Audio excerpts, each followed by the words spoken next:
L'opinion ou les réponses de nos panélistes sont des réflexions personnelles basées sur leurs connaissances et expériences professionnelles. Il est fort possible que leur opinion diffère de la vôtre.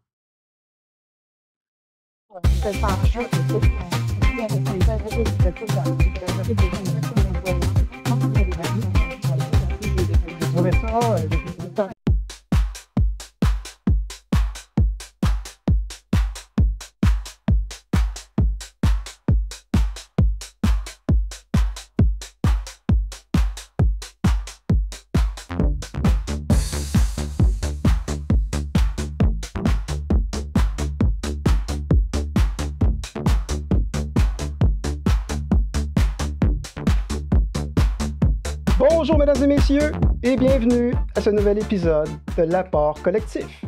Balado où 3 experts de la chaîne d'approvisionnement, de la gestion contractuelle et de la logistique du secteur public ou municipal apporteront à la table de discussion leur narratif, leur argumentaire sur différents enjeux et questions entourant la chaîne d'approvisionnement. Mesdames et messieurs, mon nom est Patrick William de l'Université McGill. J'agirai à titre de modérateur pour ce premier épisode de 2025. Nos 3 panélistes sont Maggie Couture de la Ville de Montréal, Alain Dubé d'Urgence Santé et Marie-Michèle Boudria de la Ville de Québec.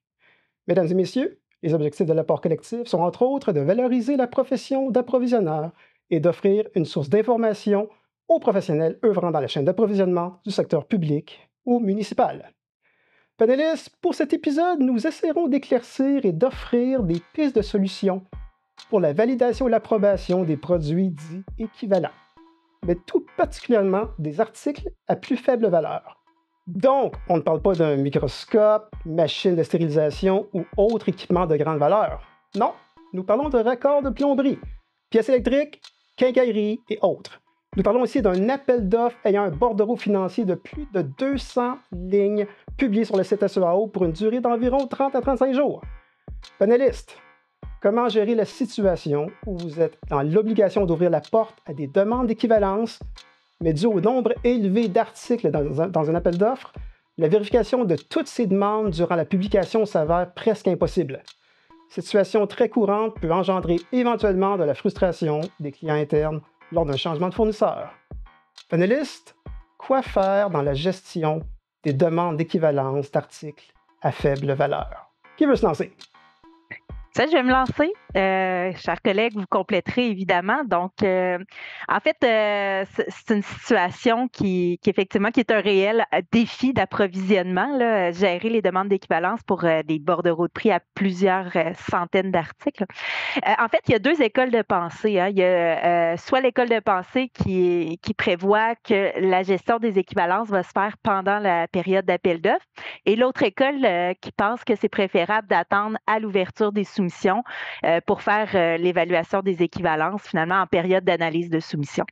Moi, je suis plutôt de l'école qui préfère le faire en période d'appel d'offres, même si c'est vrai, tu l'as bien nommé, ça prend énormément de temps, énormément d'énergie faire ça, mais en même temps, en période d'appel d'offres, l'odieux est sur le fournisseur hein, pour démontrer son équivalence.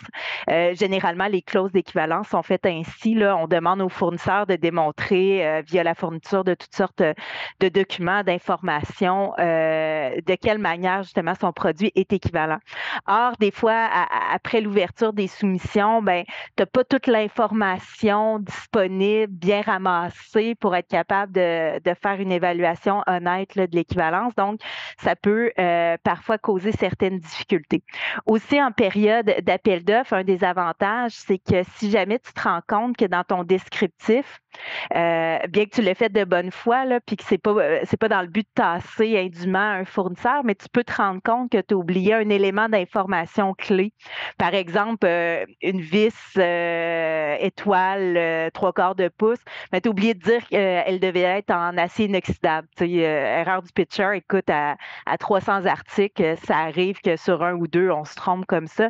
Ben, lorsque tu évalues comme ça l'équivalence en cours de processus processus d'appel d'offres, bien évidemment, le processus d'addenda te permet d'aller corriger le tir. Or, si tu le fais après l'ouverture des soumissions, bien, c'est sûr que là, il n'est plus le temps de modifier quoi que ce soit dans ton appel d'offres. Donc, tu es pogné avec ta description que tu as mis là, dans l'appel d'offres. Donc, ça peut te causer des problèmes là, au niveau d'être obligé d'accepter un certain nombre d'équivalences que, dans le fond, tu n'aurais pas voulu accepter. Là.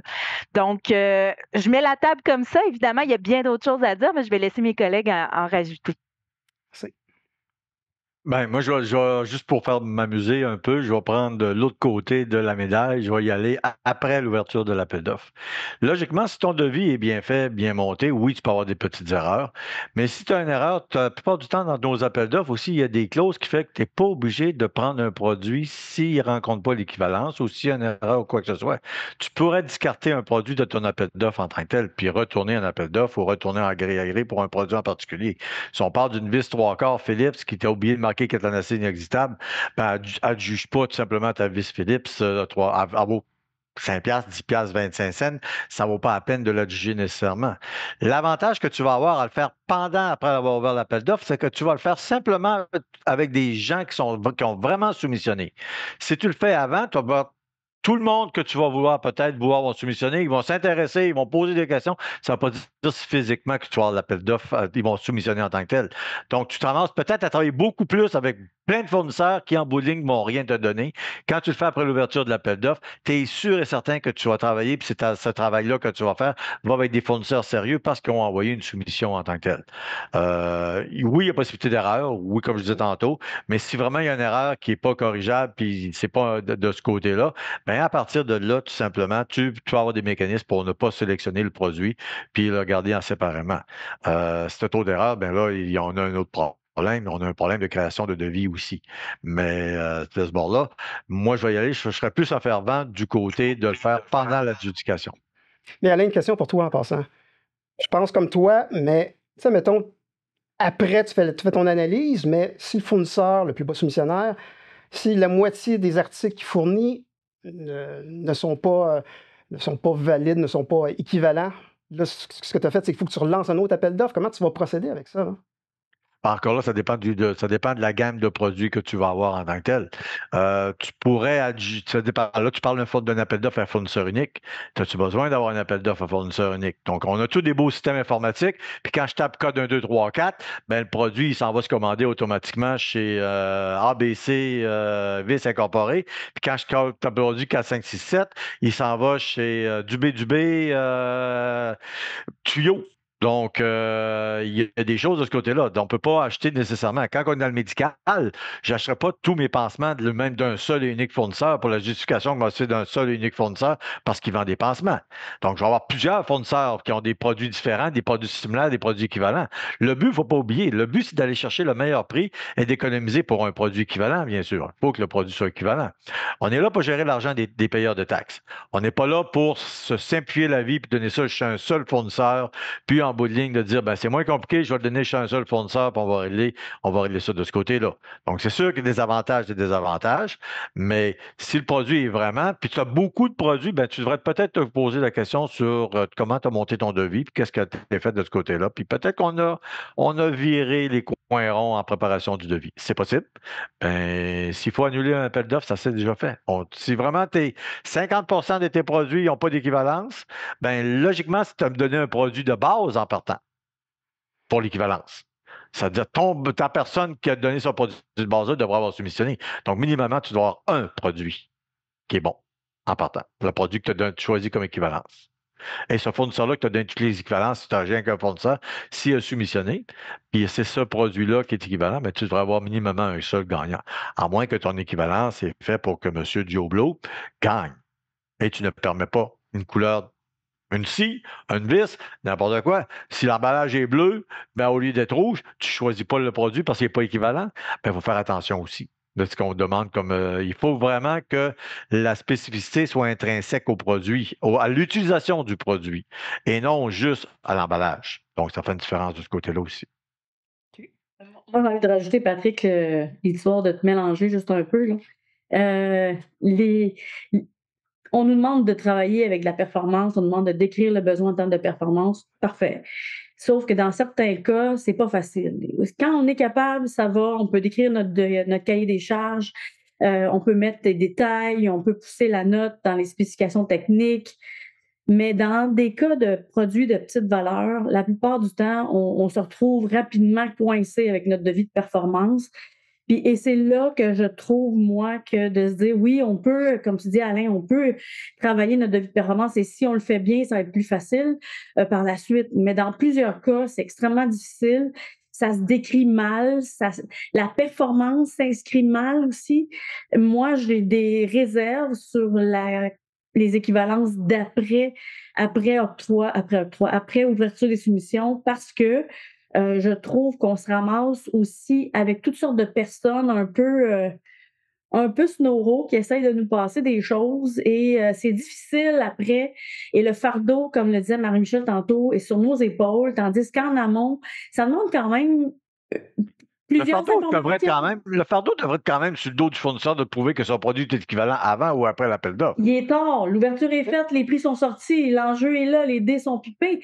Et si on se ramasse avant l'ouverture des soumissions, au moins on sait que la personne va prendre ça au sérieux, va emmener son information, elle doit travailler en amont pour présenter. Donc, il faut qu'elle se force un peu plus que juste dire non, la ville va s'arranger parce que de toute façon, c'est moi le moins cher. Et là, il y a toute une pression politique qui vient avec ça. Puis moi, je suis pas à l'aise avec ce principe. Mais je vais te contredire là-dessus. Je suis pas nécessairement d'accord que la pression politique doit affecter en tant que telle. On est géré par une loi, la loi des cités des villes ou la SCOP pour le restant du gouvernement. On est quand même géré par une loi. Le but, c'est d'avoir le meilleur produit au meilleur prix qui va rendre le même service. Tester une aiguine ou une scie ronde de scie à ciment avant l'appel d'offres ou après l'appel d'offres, il n'y a pas grande différence. Le fournisseur doit me prouver quand même qu'elle fait l'ouvrage pareil, cette scie-là. S'il n'est pas capable de me prouver qu'il fait l'ouvrage après, je vais le discarter tout simplement. Quelle est la différence entre faire le choix durant la publication ou après la publication? C'est le même travail qui est effectué. C'est exactement la même chose qui est effectuée. L'influence du prix vient mettre de la pression. Si le prix est plus bas, automatiquement, il y a comme une pression qui se met. Pourquoi tu ne l'accepterais pas? Puis ça doit être correct quand même. Ça doit faire le même travail. Tandis que quand on fait les équivalences avant, on n'a pas ça dans le chemin et je trouve que ça nous garde une façon de voir un peu plus cartésienne et très plus claire. On teste les choses de façon plus... Oui, j'ajouterais aussi que les fournisseurs, parfois, sont capables de vendre plusieurs gammes de produits. Hein, ne sont pas confinés nécessairement à vendre une seule gamme de produits. Donc, le fait de savoir que le produit X ne sera pas jugé équivalent, ben, ça leur permet de se retourner de bord puis proposer une autre gamme de produits qui est peut-être déjà là, approuvée comme équivalence. Fait que le fait de le faire en amont permet aux fournisseurs de se concentrer sur des soumissions qui vont être conformes. Fait que c'est un argument en notre faveur. Est-ce que l'équivalence devrait être faite durant un appel d'offres ou l'équivalence devrait être faite l'année précédant l'appel d'offres? Bien, là-dessus, je te donne en partie raison. Juste en partie? Bien, en fait, l'année avant ou peu importe quand. Mais en fait, ce qui est important, c'est d'un appel d'offres à l'autre. Une fois qu'on a fait tout l'effort d'analyser les équivalences, bien, gardons cette information-là en banque, puis d'année en année, bonifions notre devis. C'est-à-dire, écrivons pas juste une marque et modèle comme produit de référence, mais tous ceux qu'on aura vraiment fait l'analyse, puis qu'on s'assure qu'ils sont équivalents, bien, à chaque appel d'offres, mettons la liste complète, comme ça, bien, évidemment, ça l'évite de recevoir une multitude de demandes d'équivalence. Donc, oui, dans l'année avant, si on a fait des analyses de cette nature-là, bien, bonifions le devis. Moi, je suis de l'école de essayons d'éviter autant faire se peut de mettre une seule marque de référence. Mon avantage, puis là, je vais être d'accord avec toi, c'est rare qu'on est d'accord, mais là, je vais être d'accord avec toi en tant que tel, c'est que si tu fais ton homologation avant, tu pourrais demander seulement aux produits qui sont homologués, tu pourrais aller en avis d'intérêt, faire ton homologation avant, une fois que tu as fait toute l'homologation, tu permets à ces produits-là qui ont été jugés équivalents, de soumissionner. Ces compagnies-là qui ont des produits, de soumissionner sur tes produits. Tu pourrais faire ça, donc tu vas gagner énormément de temps. C'est beaucoup d'ouvrages en amont. Non, mais quand tu arrives tu vas gagner beaucoup de temps en aval, par exemple. Après, il y a une grosse planification à faire, là. Ben, ça fait partie de notre job. Hein? Notre job, c'est pas juste de faire de prendre un bout de papier, attacher ça ensemble, mettre ça sur SEO, puis publier en espérant qu'il arrive quelque chose. Logiquement, le rôle on est dans tous les webinaires qu'on a fait jusque-là, on parle de professionnalisme. On est des professionnels dans ce qu'on fait. C'est à nous d'aller chercher, de comprendre, de prévoir que les besoins s'en viennent. C'est à nous de s'assurer, justement. On a même glissé des mots pour une profession, un ordre des approvisionneurs. Il y a deux, trois vidéos, je pense, de ça. C'était le mois dernier, mais non, c'était le mois dernier? dans le temps des fêtes. Mais, dans le temps des fêtes. Mais on en a même parlé. Donc, quelque part, on est des professionnels. Qu'on ait un ordre ou pas d'ordre, c'est pas grave. Mais c'est notre rôle de préparer un appel d'offres, s'assurer que l'appel d'offres est déjà, puis de parler, prendre le temps de s'asseoir avec nos clients pour comprendre leurs besoins. Parce qu'on peut faire dans notre tour d'ivoire n'importe quel appel d'offres pour n'importe quoi avec des beaux petits devis. Mais si ce beau petit devis-là ne rencontre pas notre besoin, c'est sûr et certain que quelque part, ça va rien donner. Là-dessus, tu marques un excellent plan. L'implication du client, en fait, c'est la base du succès d'un appel d'offres comme ça. Puis évidemment, il faut que le client soit impliqué dans le processus de gestion des équivalences. Ben, en fait, dans l'élaboration du devis d'abord, mais aussi dans le processus de gestion des équivalences. Puis il faut mais il faut quand même pas non plus le laisser seul, parce qu'évidemment, là, il y a les références individuelles qui pourraient embarquer. Deuxième webinaire. Exactement. Donc, je pense que c'est un beau travail d'équipe, là, la gestion des équivalences avec le client. Puis, à partir du moment où tu l'impliques, tu l'engages dans l'appel d'offres, il va aussi adhérer une fois que le contrat va être sorti. Il va être plus enclin à l'utiliser, à comprendre pourquoi c'est ces produits-là qui sont sous contrat, puis évidemment d'en faire la promotion auprès de ses collègues. Ça devient son devis, sa décision, puis si ça ne fonctionne pas, c'est sa faute. Donc, quelque part, il va embarquer avec toi il va s'assurer que ça fonctionne correctement. Parce qu'on a changé, je regarde chez nous, on a changé énormément de produits. Dès qu'on changeait l'emballage, ça ne fonctionnait plus. J'ai déjà reçu des gros mots parce que le fournisseur a changé l'emballage bleu pour un emballage rouge. Puis c'est pas moi qui a changé l'emballage, c'est le fournisseur qui a changé sa marque de commerce pour une couleur différente. Donc, les gens sont souvent accrochés, pas à la performance du produit, mais au look du produit en tant que tel. Donc, si on prend le temps de s'asseoir avec nos clients, leur expliquer c'est quoi leurs besoins, de prendre le temps de faire les tests, de faire ce qu'on a à faire, puis de préparer le devis de façon correcte. Puis quand on va ouvrir les enveloppes, quand on va ouvrir les soumissions, à partir de là, ben, ils vont comprendre que les produits qu'ils ont là, c'est eux autres qui ont fait le choix, c'est eux autres qui ont participé, puis ils vont convaincre leurs équipes. Puis d'avoir des champions dans les équipes de nos clients, c'est important, parce que c'est eux autres qui vont aller convaincre les gens sur la route que ça c'est bon, que ça c'est bon, que c'est la même affaire, c'est équivalent, puis ça fait le même ouvrage. Puis c'est pas juste comme je disais, on parlait un peu avant la rencontre, j'ai déjà fait des tests à l'aveugle, où qu'on faisait un swing de produits, puis le produit qui n'était pas bon devenait bon, juste en faisant un swing de produits dans des boîtes des concurrents. On prenait un produit qu'on le mettait dans la boîte numéro 2, on prenait le produit 2, on le mettait dans la boîte numéro 1, puis le produit 1 qui était pas bon, il devenait bon subitement. Donc, les gens, souvent, ont une préconception de si c'est pas pareil, ça marchera pas pareil, ça ira pas. Puis notre rôle en tant, comme on disait, notre rôle de professionnel, c'est d'amener ces gens-là à voir ça, justement, à voir ce côté-là, puis à leur faire comprendre qu'on a quand même une responsabilité, justement, de donner la chance à tous les fournisseurs de soumissionner, pas juste celui-là qui a l'emballage bleu. Exact. Puis les décisions, tu sais, d'accepter ou pas une équivalence, il ne faut pas qu'elle soit frivole. Il faut vraiment qu'elle s'appuie sur ce qui est écrit dans les documents d'appel d'offres. Puis donc, quand on a un client qui s'apprête à refuser une équivalence, ben, c'est important de demander, OK, mais tu te bases sur quoi, là? C'est écrit où dans l'appel d'offres le critère sur lequel tu t'appuies pour le refuser? Puis il faut s'assurer évidemment que ce soit bien présent, là. Mais ça permet justement ces comités-là, comme nous, on appelle les comités d'utilisateurs, ces échanges-là en amont, avant de partir, avec les gens qui l'utilisent depuis des fois plusieurs années ou qui ont qui doivent rendre ce service-là, de bien comprendre justement comment ils l'utilisent, qu'est-ce qu'ils font avec, ça a été quoi les difficultés, les questionner sur l'évolution. C'est là aussi que c'est le temps de les challenger, je trouve, sur qu'est-ce qu'on pourrait faire, est-ce qu'on essaie ceci, cela, puis ça fait du bien. Les gens, habituellement, sont ouverts à ça, à essayer différentes choses. Ils sont contents de contribuer, ils sont contents de participer. On l'a dit tantôt, ça devient leur entente, ça devient quelque chose, une extension de leur travail. Ils vont en parler à leurs collègues parce que faire des appels d'offres pour faire des ententes, si elles sont pas consommées, si elles répondent pas aux besoins, ça sert à rien. On peut bien avoir un plus bas soumissionnaire conforme si c'est pas un produit qui répond aux besoins. Ça aussi, ça sert à rien. Donc, je trouve que cette étape-là est souvent négligée, est tellement importante et ça améliore la qualité de l'appel d'offres, l'extrait de l'appel d'offres, l'entente, la consommation, les économies, l'appropriation, construire les historiques de consommation parce que c'est des produits qui sont créés dans nos systèmes, qui sont répétitifs. C'est tout un avantage, là. C'est pas du temps mal investi, ça, c'est clair. Corrigez-moi si c'est tort. Mais un client qui n'est pas impliqué, et oui, un nouveau contrat est signé avec un fournisseur de plomberie ou whatever, puis s'il n'a pas été impliqué puis il reçoit les articles, c'est sûr que si ça ne fait pas son affaire, il va critiquer les approvisionnements. Il va pointer le doigt pour dire « Vous ne m'avez pas impliqué, c'est de votre faute ». Oui, Même puis si vous ça avez fait son accepté affaire, n'importe quoi. même si ça fait son affaire, pour dire que ça fait pas son affaire, genre, on a tous vécu que ça faisait son affaire, mais pour dire j'ai pas été impliqué, donc ça ne peut rien que faisait son affaire parce qu'il n'a pas été impliqué dans le processus, tout simplement.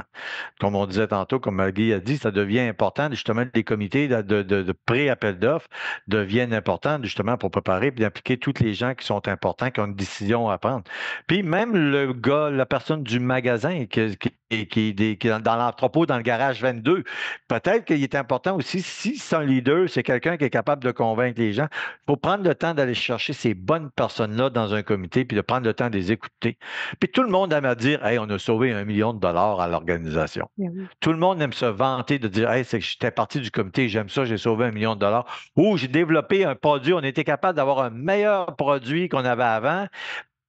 Au lieu de la lame rouge et la lame bleue, elle travaille 2 fois plus vite qu'avant. Moi, si on n'avait pas pris le temps de le regarder, on serait à la même place avec la lame bleue qui brise puis que je pouvais changer 22 fois dans ma journée. Il y a l'autre côté aussi, il ne faut pas oublier, là, on peut être négatif, on peut être positif. Je suis rendu avec la lame bleue, puis elle va pas bien. Puis avant ça, j'avais la lame rouge, ça allait bien.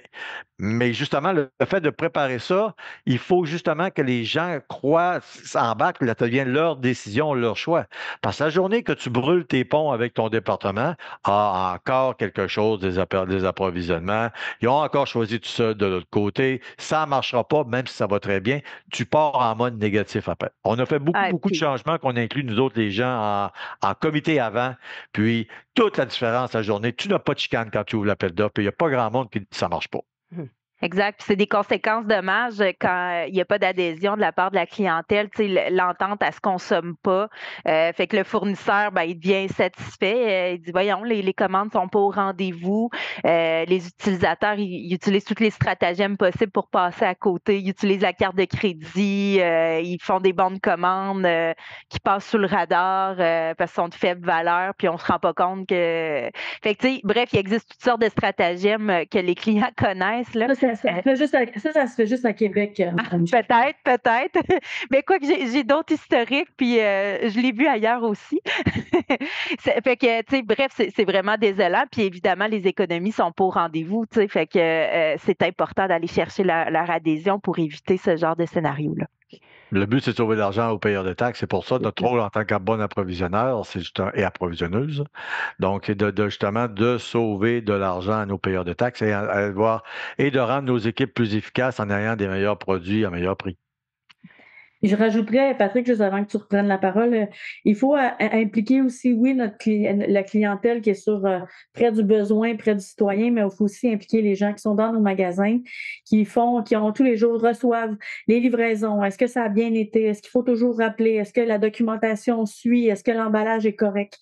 Comment on gère l'arrivage et le transactionnel avec le fournisseur, c'est aussi super important de le noter correctement. Puis, c'est ces gens-là qui ont l'historique qui peuvent permettre ça, là, donc il ne faut pas les oublier. Exact. Puis qui font le suivi fin des BO aussi, des items backorder. Il faut le savoir, tu sais, s'il y a un nombre d'items là, qui est trop élevé. Donc, tout à fait. Ouais. 100% d'accord. Annelise, est-ce que une stratégie de demander des échantillons, tu vas lancer un appel d'offres, mais tu planifies d'avance, puis tu annonces tes cartes, puis tu demandes aux soumissionnaires qui sont intéressés de soumissionner de peut-être d'envoyer des échantillons de leurs produits afin que vous puissiez les tester. Ben, si tu fais de Ça pourrait se faire, l'homologation ça? jusqu'à un certain point, oui, ben, si tu veux faire de la vraie homologation, tu n'auras pas le choix de demander des échantillons. C'est sûr qu'il va arriver un certain temps, ça vaut-tu la peine de passer 4 heures sur une vis qui vaut une scène? Il faut que tu te serves d'outils. Mais quand il arrive un certain temps, pour certains produits que tu vas avoir, ben oui, tu vas avoir besoin d'échantillons ou tu vas avoir besoin de minimalement de tes fichiers techniques puis tu peux avoir pour pouvoir comparer avec le vrai produit. Parce que tu pourrais avoir un très bon produit en échantillon, mais c'est pas ce que tu reçois non plus. La personne, elle a changé de la recette, puis tu reçois d'autres choses différentes que ce que tu missionnais en tant que tel. Donc, ça te prend quelque chose pour prouver que une spécification technique, tu sais, ça te prend quelque chose pour prouver qu'il est sorti en dehors des normes. Bon, combien de fois des gens ont acheté des très bons produits, puis les avions sont écrasés par après parce que les vis qu'il y avait n'étaient pas du bon grade. Ce qui avait été livré n'était pas du bon grade, même si la vis physiquement était parfaitement équivalente, c'était un clone, c'était pas une vraie vis. Les gens faisaient de l'argent de ce côté-là. Donc oui, les échantillons souvent vont permettre, mais il ne faut pas oublier, ça prend du temps à faire ça, ça coûte de l'argent à faire ça, parce que quelque part, il y a une dépense de temps et de tests ou quoi que ce soit, là. Puis des tests, ça peut être très dispendieux dépendant de ce que tu veux faire. Oui, Est-ce que puis même, mettons-nous là, du côté du fournisseur aussi, là, ça coûte de l'argent à l'organisme public faire tous ces tests-là, mais aussi, reprenons l'exemple de tout à l'heure, là, un bordereau avec 300 items, tu vas-tu vraiment demander au fournisseur de te fournir 300 échantillons? Tu sais, à un moment donné, il faut trouver le juste équilibre, mais c'est sûr que quand il y a une certaine complexité, il y a une certaine criticité au bien, bien là, ça peut valoir la peine pour certains éléments de ton bordereau de prix d'aller chercher des échantillons. Donc, se réserver le droit d'aller en demander, c'est pas du tout une mauvaise pratique, bien au contraire, mais il faut trouver le juste équilibre entre le coût, dans le fond, de l'argent qu'on investit, nous, comme organisme public, mais qu'on demande aussi aux fournisseurs d'investir pour ce travail-là de gestion des équivalences. Là. Donc, c'est de trouver un bon équilibre. tu achètes un habit de pompier, exemple. On s'entend que quelque part, tu veux qu'il soit prêt au feu, tu as toutes sortes de choses. Donc, tu vas demander des tests. Les tests sont peut-être déjà tout faits au complet. Ah, Tu vas t'assurer justement d'avoir tous les tests, d'avoir les preuves qu'ils ont passé, qu'ils ont été certifiés, qu'ils sont selon les normes, etc. Tu n'as pas nécessairement besoin d'avoir un habit. Tu peux demander un habit, mais tu ne demanderas pas les 22 grandeurs d'habits que tu as disponibles. Tu vas en demander un tout simplement pour le voir s'il est bien fini, s'il est bien travaillé. Une vis, ben, tu ne demanderas pas toutes les vis de toutes les grandeurs d'une série de vis. Tu vas demander peut-être une vis, tout simplement pour t'assurer que, selon les normes, la faire tester par un spécialiste de métallurgique. Mais c'est ça qui va arriver. C'est juste comme dire, il faut regarder, il faut se servir de notre tête et de voir c'est quoi. Si tu testes, je ne sais pas, tu achètes. Vous voyez les racks à vis, là? Tu n'iras pas à demander une vis par grandeur de vis pour t'assurer qu'elle soit bonne. De toute façon, l'autre, c'est peut-être même pas ça que tu vas recevoir d'une façon, comme on disait tantôt, c'est peut-être même pas ça que tu vas recevoir. Il faut que tu trouves le juste milieu puis il faut que l'item vaille l'argent aussi, là. Une vis à 2 cents, tu n'iras pas faire grand test là-dessus. Ton test va coûter. C'est ça. Ton test va te coûter. C'est sûr, si ta vis va dans un moteur d'avion qui fait quelque chose qui fait que le moteur va tomber, si elle décolle et n'est pas correct, là, tu vas tester. C'est sûr que là, ça vaut la peine. Oui. Mais si ta vis va sur une tablette, c'est une vis à bois qui va sur une tablette, teste-le pas, ça vaut pas la peine. C'est là, comme a dit Marie-Michel disait, ben, faut quelque part regarder si ça vaille la peine ou ça vaille pas la peine. Comment gérer les contestations des soumissionnaires en cas de refus d'équivalence? Le fournisseur te propose ses produits, vous les analysez et non, ça ne va pas faire l'affaire. Lui, il conteste. Il dit non, le brand que tu utilises, c'est le même que je suis prêt à te vendre. Comment vous allez vivre avec ça? En fait, quand on refuse, il faut être appuyé sur quelque chose de tangible, là, quelque chose qu'on est capable de lire dans l'appel d'offres. Donc, je reviens avec mon exemple de vis 3/4 de pouce, tête étoilée, en acier inoxydable. Ben, s'il me propose une vis, je sais pas moi, en acier point, qui n'est pas en acier inoxydable, ben, clairement, je vais y mettre de l'avant. Malheureusement, je ne suis pas en mesure d'accepter ton équivalence puisqu'elle n'est pas en acier inoxydable.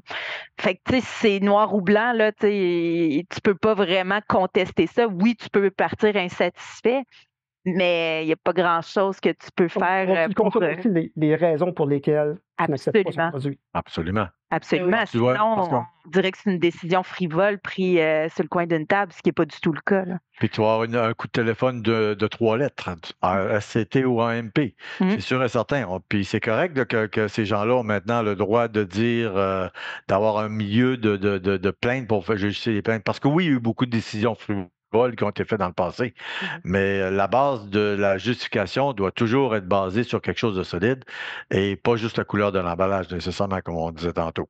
Mais ça fait partie de la game. Ton produit n'est pas équivalent.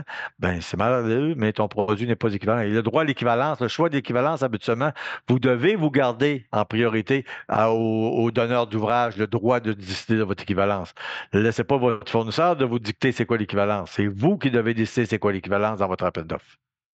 Mais moi, je pense que pour être capable justement de s'assurer qu'on détermine si l'équivalence est acceptée ou non, il faut s'assurer que d'avance, on sache dans quel cas on va décider que ça va être un non. S'il y a des caractéristiques qui sont des no-go, il faut le documenter avant.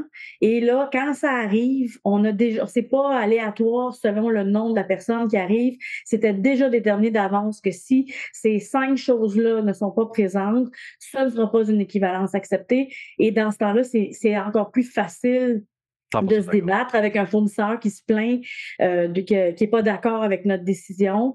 Là, ben, c'est mieux soutenu et c'est pas selon l'humeur de la journée que tu as reçu la demande. C'est peut-être déjà prédéterminé d'avance. C'est tellement intéressant ce que tu dis, Maggie. C'est de quoi qu'on pense pas souvent quand on élabore un devis, de penser à qu'est-ce qu'on veut pas. On a tendance évidemment à décrire qu'est-ce qu'on veut, mais c'est tout aussi fort puis tout aussi important de réfléchir à qu'est-ce qui ferait en sorte qu'on ne serait pas satisfait du besoin et le documenter, quitte même à l'écrire. Des fois, c'est pertinent. En tout cas, il faut voir là, comment ça se formule, mais pourquoi pas même le publiciser à l'ensemble de l'industrie en disant c'est un non-go. Ben oui. Je pense qu'il faut que tu le saches. Il faut que tu le saches que si, en plus, avec les devis de performance, quelles sont parmi les performances décrites les performances qui vont faire en sorte que ça va être un no-go, mais je pense qu'il faut le documenter. Puis une fois bien documenté, après, c'est pas aléatoire, c'est déterminé d'avance, c'est clair. Il faut juste faire attention que ces besoins-là ou ces critères-là ne deviennent pas restrictifs pour l'industrie. Parce que les critères que tu as aujourd'hui, tu as peut-être des nouveaux produits qui s'en viennent, en tant que tels, puis ils rencontrent pas parfaitement les critères, mais qui font parfaitement la job, rencontrent parfaitement le besoin. Donc, il faut rester quand même avoir une certaine souplesse, une certaine rigidité, je suis d'accord, mais une certaine souplesse pour amener des nouveaux produits, de la nouvelle technologie.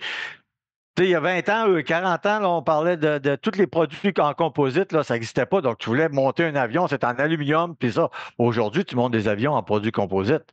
Donc, dans le temps, tu te dis non, c'est pas bon, c'est pas bon. Mais si on avait resté, ça prend un métal, d'aluminium, ben tous ces produits composites n'auraient jamais été inventés, ils n'auraient jamais été amenés sur le marché. Il faut quand même garder une ouverture. Peut-être qu'une vis aujourd'hui en acier inoxydable, ben peut-être qu'on pourrait la remplacer avec une vis de plastique qui a la même dureté, la même chose. Donc, il faut quand même garder un esprit ouvert, faire attention de ce qu'on écrit, ce qu'on pense, parce que l'innovation, aujourd'hui, il faut le regarder. Mais il ne faut pas oublier, c'est le besoin qu'on doit rencontrer. Donc, ce qu'on restreint, c'est pas nécessairement le produit, mais on veut s'assurer que ça fasse le besoin dans les mêmes conditions puis avec les mêmes critères intrinsèques du produit. Donc, que ce soit une vis de métal ou un acier inoxydable, si la vis de plastique fait l'ouvrage, peut-être à toutes les mêmes résultats puis à moins cher, pourquoi pas? Ah, tu as tout à fait raison. En termes de décision prise, que ce soit un go ou un no-go sur des équivalences, ce serait quoi le système à instaurer en termes d'historique? Il y a 2 ans, cette pièce-là, en plomberie, on l'a refusée. Le fournisseur revient à l'attaque au prochain appel d'offres. Non, je te l'ai dit, il y a 2 ans qu'on n'en voulait pas, on n'en veut toujours pas. Donc, quel système à mettre en place pour les décisions prises? Ça, c'est tellement pertinent. On a vécu de quoi il y a de ça une semaine, je pense. On était dans un dossier de mobilier de bureau, puis on en a fait 2 assez rapprochés là, pour des réaménagements complets. Puis dans le premier, on a accepté une équivalence. Puis dans le deuxième, on s'alignait pour pas l'accepter. Ou en tout cas, on challengeait beaucoup, on posait plus de questions. Puis le fournisseur, qui voyait qu'on y posait davantage de questions, nous a ramené à l'ordre en disant, écoutez, là, dans l'autre appel d'offres, vous l'avez accepté. Fait que c'est super important de garder une trace de l'historique dans des dossiers similaires comme ça, parce que l'industrie va nous le ramener à l'ordre. Là, on vient de le vivre à la Ville de Québec. Donc, on n'est pas porté d'aller voir, tu veux lancer un nouvel appel d'offres, le contrat de 5 ans ou 3 ans, il vient échéance bientôt. Tu n'es pas porté à aller Là, on est tenté d'aller le voir. Mais cela, on est tenté d'aller le voir, mais c'est des fois des dossiers similaires qui ont été faits parce que le précédent dossier, en fait, la bonne pratique quand tu travailles un dossier d'approvisionnement, c'est de consulter ton précédent dossier, voir y a-tu des notes au dossier, y a-tu des communications qui laissent croire qu'il y a eu des enjeux, des difficultés dans le précédent dossier, question de ne pas répéter les erreurs, de corriger ce qui a moins bien été. Fait que, ça, je pense que les gens ont quand même ce réflexe-là. Donc, ce qui est important, finalement, c'est de documenter, en fait, quand tu acceptes les équivalences en cours d'appel d'offres, les addendums vont te le dire quels sont les produits que tu as acceptés comme équivalence. Généralement, par contre, quand on refuse une équivalence, on a peut-être plus tendance à répondre directement par courriel. Non, l'équivalence n'est pas acceptée. Mais ces courriels-là, c'est important de les garder dans le dossier puis d'expliquer. Les raisons pourquoi. C'est ça, exact, dans le courriel, d'expliquer voici pourquoi on n'est pas capable de l'accepter. Fait que c'est de ressasser comme ça l'historique des dossiers, mais aussi de regarder dans notre banque de dossiers, est-ce qu'on a des dossiers connexes, similaires, dans lesquels on pourrait avoir pris des décisions qui ont une influence là, sur le prochain appel d'offres, un peu à l'image de ce que j'ai mentionné. Donc, bref, bien documenter ces dossiers, c'est la base là, pour répondre à ta question. Et prendre le temps souvent de passer du temps avec vos clientèles dans le courant, puis de vous céduler dans les dossiers courants actuels, du temps à tous les 6 mois, je vais m'asseoir avec les gens des magasins, je vais m'asseoir avec les gens des travaux municipaux, avec les gens pour voir justement comment vont les contrats, comment vont les dossiers, est-ce qu'il y a des problèmes, documenter ces problèmes-là dans le courant, parce que quand vous allez arriver à votre prochain appel d'offres, vous allez connaître tous les petits problèmes, puis il y a peut-être des petits ajustements, des petits tweakings à faire dans les devis, justement, qui vont vous permettre d'avoir un devis qui va s'améliorer de fois en fois. Si vous recopiez la même devis de chaque fois, vous répétez les erreurs du passé. Donc, l'important, c'est juste de s'assurer justement que tout ce qui se passe, toutes les petites affaires qui ne marchent pas, quand lui, j'ai envoyé quelque chose, ça prend 6 mois avant de l'avoir, j'ai pas de réponse, il y a des choses qu'on peut écrire dans un appel d'offres justement pour favoriser les meilleures réponses, des temps plus rapides, travailler avec nos fournisseurs, travailler durant ces appels d'offres-là, puis prendre le temps de s'asseoir une fois, prendre les commentaires de nos clients, se rasseoir avec les fournisseurs, de voir comment ils ont peut-être des nouveaux produits qui sont en train de développer en cours de contrat, puis qui permettraient d'améliorer la situation. Puis souvent, les appels d'offres vont avoir aussi des changements technologiques. Vous pouvez changer un produit à l'intérieur d'un appel d'offres parce qu'il y a eu un changement technologique. À 5 ans, il se passe beaucoup de choses à l'intérieur de 5 ans, exemple, ou 3 ans. Donc, une nouvelle technologie qui se développe. Donc, il y a des choses à regarder, et faire du test aussi de marché. Qu'est-ce qui se produit, puis faire de la surveillance de marché. Qu'est-ce qui se produit présentement dans ce domaine-là en tant que tel? On peut discuter aussi avec les gens autour, les municipalités, les organisations qui ont fait un appel d'offres similaire, aller prendre le temps de poser des questions. Comment ça a été? Avez-vous eu des problèmes? Comment ça s'est passé? Ça permet aussi d'amener d'autres changements et de s'assurer que, oui, nos propres changements à l'interne et l'information qui arrive de l'externe, on met tout ça ensemble puis ça fait des meilleurs appels d'offres. Oui, puis moi, je veux rebondir sur quelque chose qu'Alain a dit de super intéressant. Prenez l'habitude, peut-être aux 6 mois, aux années, d'aller voir votre clientèle, poser-leur des questions. Est-ce que ça va bien dans le dossier? C'est super important parce qu'on n'est pas obligé d'attendre au prochain appel d'offres pour corriger des affaires qui vont pas bien. Par exemple, si on se rend compte qu'on a accepté une équivalence, mais que de bonne foi, on l'a accepté, mais finalement, on se rend compte à l'usure que le produit, malheureusement, on n'aurait pas dû l'accepter parce que soit qu'on a mal défini notre besoin, soit que...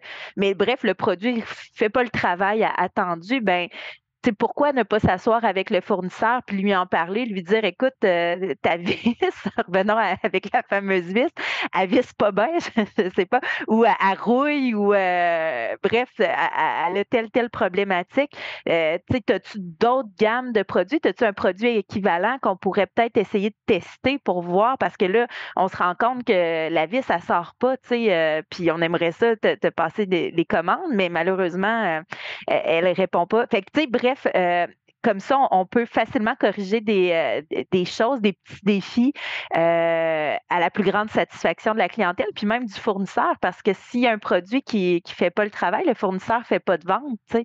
Alors, c'est Puis, dans on va son avoir un meilleur mauvais nom intérêt. peut-être, parce que Ben la oui. Ville de Québec va parler à la Ville de Montréal pour dire achète pas de ce gars-là, parce que justement, quand j'ai fait un webinaire, on se parle avant, on se parle après, puis achète pas de ce gars-là, j'ai eu des problèmes, même si c'est de façon formelle. Donc, il n'y a pas d'avantage de fournisseur de justement de pas vous donner un bon produit, d'améliorer ce qu'il fait de ce côté-là, parce que le bouche à oreille est souvent une des très bonnes façons, même si on va en appel d'offres, le bouche à oreille est une très bonne façon justement de faire connaître une compagnie et de développer une compagnie. Ça stimule la discussion avec justement nos partenaires internes qui vivent le contrat. Ça oriente aussi les décisions. Est-ce qu'on prend l'année d'option? Est-ce qu'on la prend pas?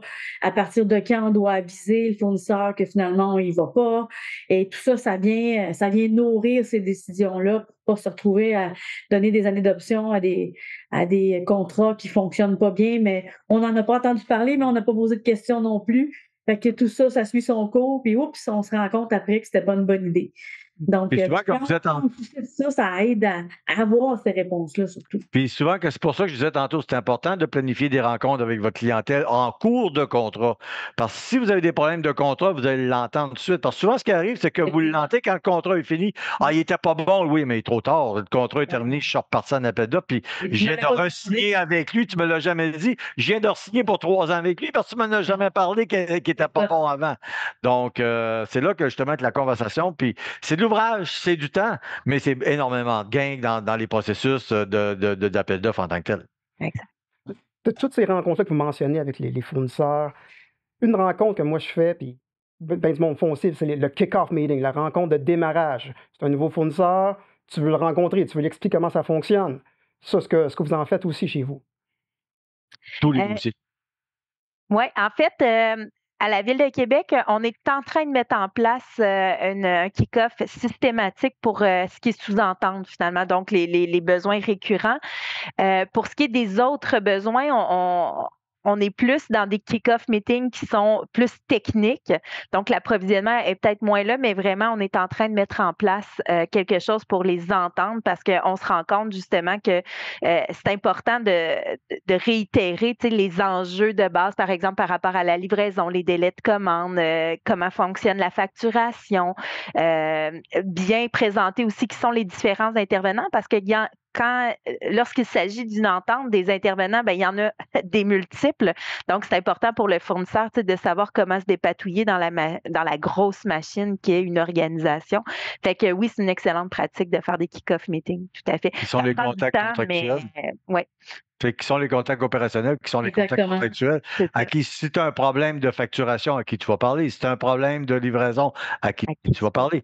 Tu ne veux pas nécessairement que chaque fois qu'il y a un problème, tu vas appeler le conseiller dans la gestion contractuelle.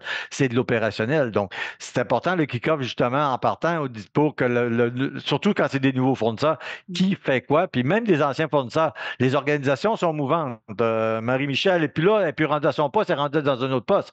Donc, qui fait quoi dans ce contrat-là, puis qui va avoir quoi, puis c'est quoi les contacts? Parce que les fournisseurs ont besoin aussi de se rattacher. Ils peuvent avoir des problèmes. On n'est pas blanc comme neige. Hein? Des fois, on leur cause des problèmes. Donc, si on ne prend pas le temps de les écouter et leur donner les bons contacts pour qu'ils amènent leur côté de leur vision à eux autres pour améliorer la situation, bien, à partir de là, ça devient un bordel, puis souvent, on appelle ça un divorce quand on est marié. Tu arrives à un certain temps, quelque part, ben c'est ça. Donc, c'est le même principe. On prend le temps de se parler, on regarde les problèmes, on ajuste ça. Surtout dans les premiers mois, c'est pas une lune de miel nécessairement. C'est vraiment une façon d'apprendre que l'autre comment travaille, puis à partir de là, la lune de miel devient souvent après 6 mois, 8 mois, puis là, ça devient facile après ça.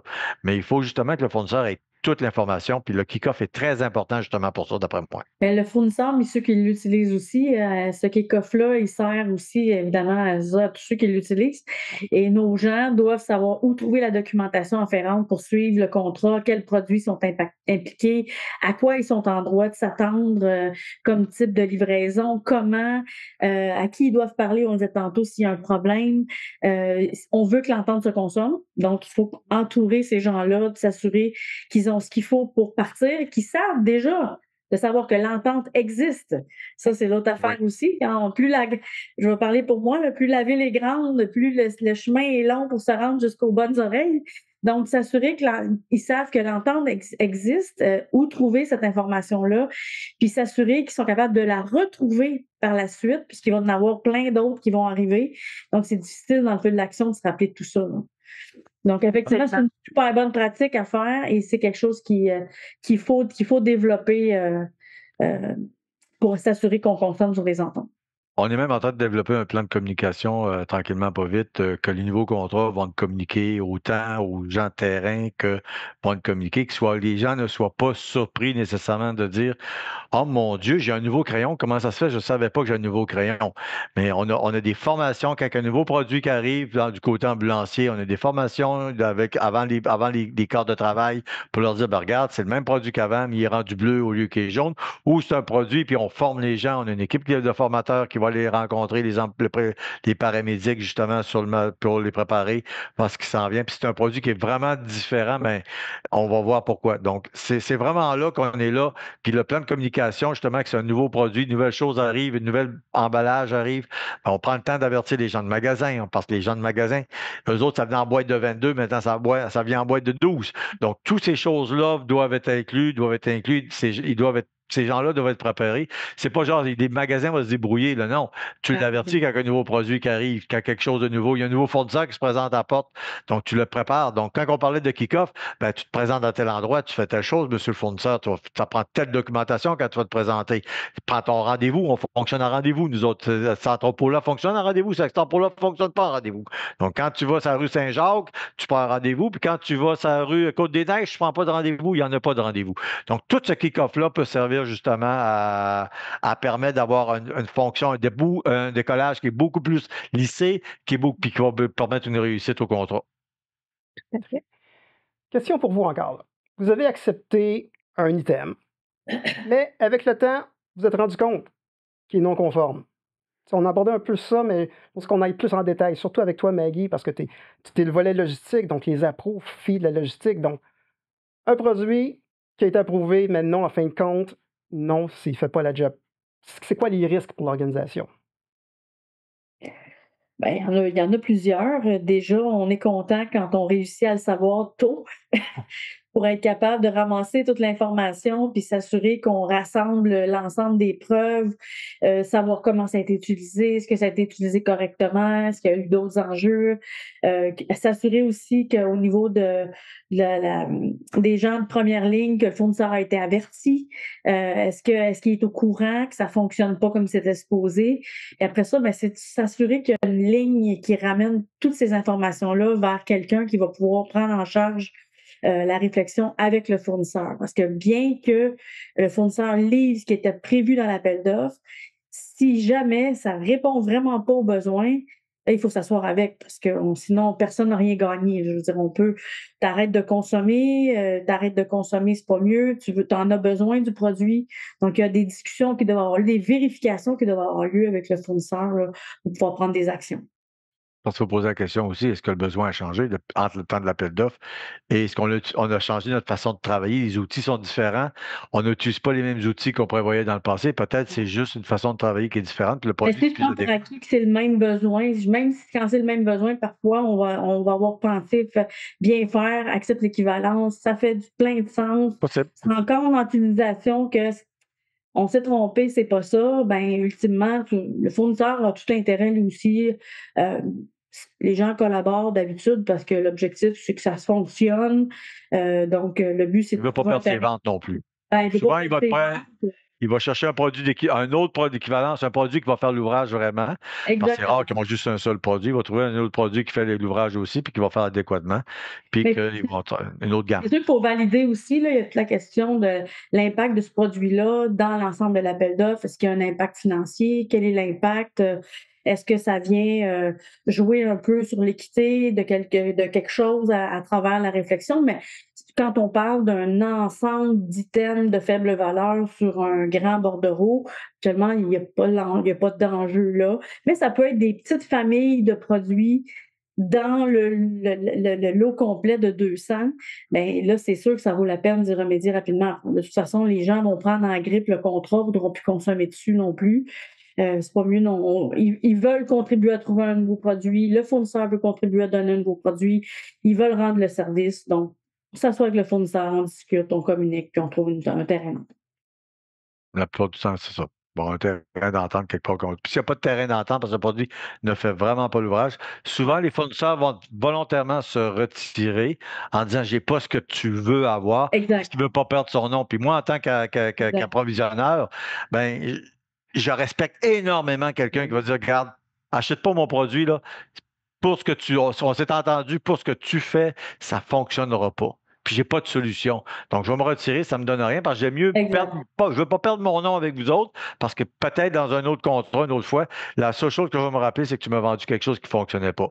Mais si tu te retires parce que ça ne fonctionne vraiment pas, je vais me rappeler en tant qu'approvisionnaire, hey, il était sincère puis il a été honnête dans ce qu'il fait. Ça, je vais m'en rappeler la prochaine fois. De la transparence puis c'est ça, de la bonne entente, ça fait toujours plein de sens. Des fois, il n'est pas obligé de se retirer entièrement. Là. Revenons à l'exemple d'un bordereau avec 200-300 articles. Peut-être qu'il y en a 3-4 qui fonctionnent moins bien. Puis, en fait, envisageons, si ça ne dénature pas le contrat, de retirer les 3/4 articles pour lesquels on n'est pas capable de s'entendre sur un produit qui répond aux besoins. Ça ne dénaturera pas le contrat. Le fournisseur ne perdra pas son nom, mais il va continuer quand même d'avoir... de la business avec nous. Il faut s'assurer, encore une fois, comme on a mentionné tout à l'heure, que ces produits qui ont été non conformes, qu'on les mette quelque part dans le dossier afin de ne pas faire face à cette situation-là encore. Tout à fait.